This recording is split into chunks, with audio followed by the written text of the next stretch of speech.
Islamic Community Development mempersembahkan.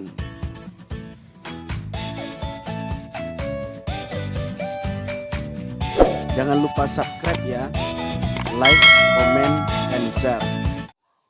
Assalamualaikum warahmatullahi wabarakatuh. Jumpa lagi bersama saya di dalam channel ini. Kali ini kita akan melanjutkan ulasan karir yang dapat ditekuni oleh lulusan sarjana program studi pengembangan masyarakat Islam dan program studi kesejahteraan sosial atau sebutan lain. Tentu saja peluang kerja ini dapat ditekuni juga oleh para sarjana lulusan dari Fakultas Dakwah atau yang saya sebut di dalam kajian ini sebagai lulusan dari Dakwah Studies. Pada video sebelumnya kita sudah pernah membahas karir-karir yang dapat ditekuni oleh lulusan Dakwah Studies atau pengembangan masyarakat Islam dan kesejahteraan sosial, seperti layanan kesejahteraan anak, layanan kesejahteraan orang tua, layanan kesejahteraan bidang kesehatan, dan layanan kesejahteraan sosial bidang kesehatan mental dan adiksi. Kali ini kita lanjutkan pembahasannya tentang career in crisis intervention. Ini sebuah karir yang dapat ditekuni oleh sarjana lulusan program studi pengembangan masyarakat Islam dan kesejahteraan sosial, serta pada umumnya adalah lulusan dari Dakwah Studies. Indonesia pada umumnya mengalami dua musim yang dominan, yaitu musim kemarau dan musim hujan. Di saat musim kemarau itu sampai ada daerah-daerah tertentu, khususnya areal pertanian, mengalami kekeringan. Dan demikian juga di musim penghujan terjadi banjir dan bahkan beberapa daerah terjadi banjir bandang, daerah longsor. Ini sebetulnya sudah menjadi langganan kita di Indonesia karena memang kita dominan mengalami dua musim tersebut. Kemudian bencana-bencana alam yang lain seperti tsunami, letusan gunung api, dan krisis-krisis bencana alam yang lain. Kondisi seperti itu sebetulnya menjadi salah satu lahan bagi praktik mahasiswa program studi pengembangan masyarakat Islam dan kesejahteraan sosial serta dakwah studies pada umumnya. Bahkan tidak hanya praktik di masa menjalani perkuliahan. Kalau memang ditekuni ini dengan serius, maka setelah lulus dari program studi ini, mahasiswa bisa membangun organisasi lokal maupun bergabung dengan organisasi yang sudah mapan secara nasional dan internasional. Apa saja sih sebetulnya yang dapat dilakukan oleh mahasiswa atau sarjana lulusan program studi ini? Mahasiswa dan sarjana program studi ini sebetulnya sudah terampil ya dalam hal layanan intervensi krisis. Intervensi di sini bukan berarti intimidasi, tetapi bagaimana keterlibatan para sarjana dan mahasiswa program studi pengembangan masyarakat Islam dan kesejahteraan sosial untuk terlibat dalam melakukan rencana aksi untuk perbaikan kondisi masyarakat. Jadi para sarjana dan lulusan program studi ini memiliki peran yang unik.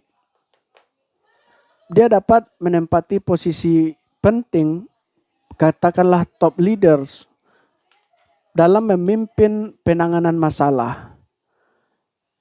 Dia terampil mengkondisikan unsur-unsur atau stakeholder secara kolaboratif untuk menangani persoalan yang dialami di lapangan.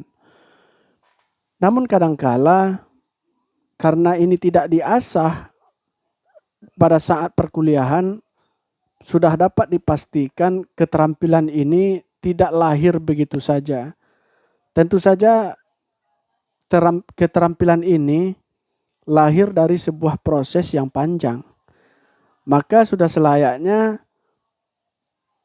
para penyelenggara program studi pengembangan masyarakat Islam dan program studi kesejahteraan sosial, bahkan dakwah studies, itu harus membentuk satu organisasi yang menaungi dosen dan mahasiswa untuk melaksanakan pengabdian masyarakat, terutama dalam hal layanan krisis ini.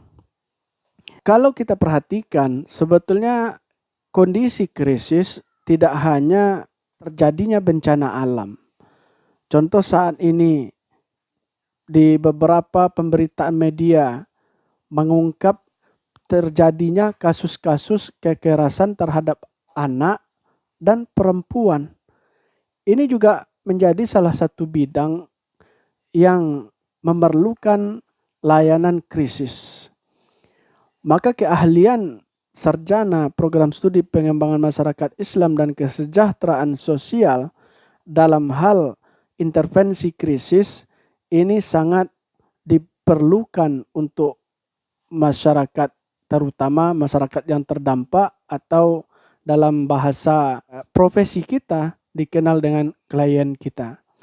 Berarti dalam hal ini para sarjana dan lulusan program studi pengembangan masyarakat Islam dan kesejahteraan sosial atau lulusan dakwah studies berperan sebagai konselor di keluarga dan konselor di dalam hal yang menangani persoalan kekerasan seksual.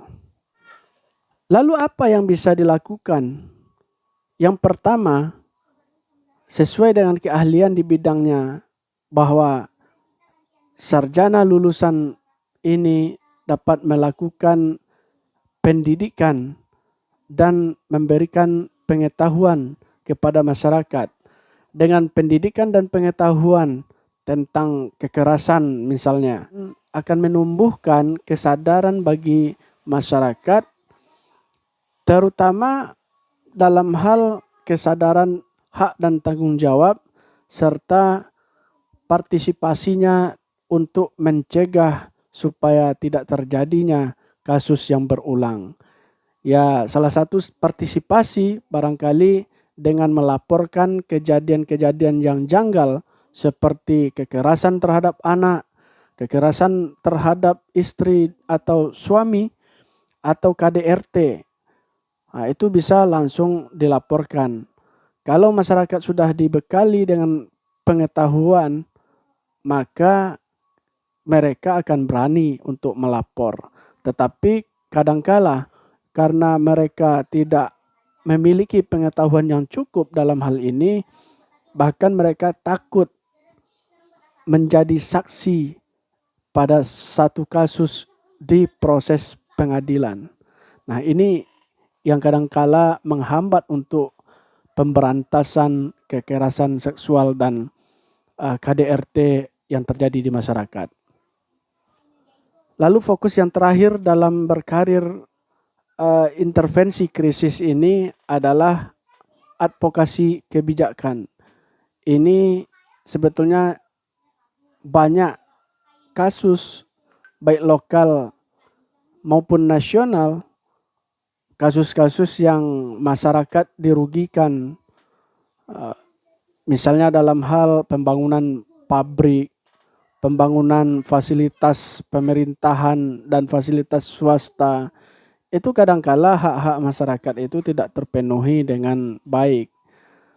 Kalau sarjana sanggup untuk membentuk satu organisasi yang mengcover masalah-masalah layanan yang mungkin saja belum tersedia di tengah-tengah masyarakat, ini alangkah sangat bagusnya. Maka inilah sesungguhnya laboratorium dakwah tersebut.